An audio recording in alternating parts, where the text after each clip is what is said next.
குழந்தைங்கிட்ட கூட பேச மாட்டானே. அவன் சொல்றான், எல்கேஜி சொல்லுது அப்பாவை பார்த்து, டேய் நான் ரொம்ப டென்ஷன் ஆகிறேன், கிட்ட வராது. பிறந்த போதே டென்ஷனை கத்து கொடுத்துட்டான். சார் ஒரு ஞாயிற்றுக்கிழமை நான் வீட்டுக்குள்ள நுழையிறேன், காலையில 10:30 மணி இருக்கும். அப்பா பதறி போய் மாடிப்படி ஏறுறாரு. பையன் 1ஆம் கிளாஸ் படிச்சு ஓரமா கண்ணால பார்த்து சிரிக்கிறான். போகும்போது அவரும் பார்த்துட்டு, என்னடா சிரிக்கிற, நக்கல் பண்ற, எங்க போறீங்கன்னா, டவர் கிடைக்கலடா, மாடிக்காவது போகலாம், அங்கேயாவது கிடைக்குமா, நீ எந்த 3வது மாடிக்கு போனா கூட கிடைக்காது. ஏன் நீ செல்போனுக்கு பதிலா டிவி ரிமோட்டை தூக்கின்னு வர்றியா? போன மனுஷன் நின்று சிரிச்சுட்டான்.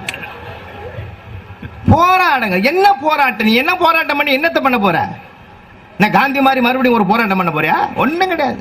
இந்த சின்ன சின்ன விஷயத்துல நிறைய பேர் பேசும்போது பாருங்களேன், நான் காலையில எழுந்தனா, பல்லு விளக்கணும்னா, குளிச்சனா, இனிமே பெரிய அடுத்த வேலை செய்யற மாதிரி சொல்றான்.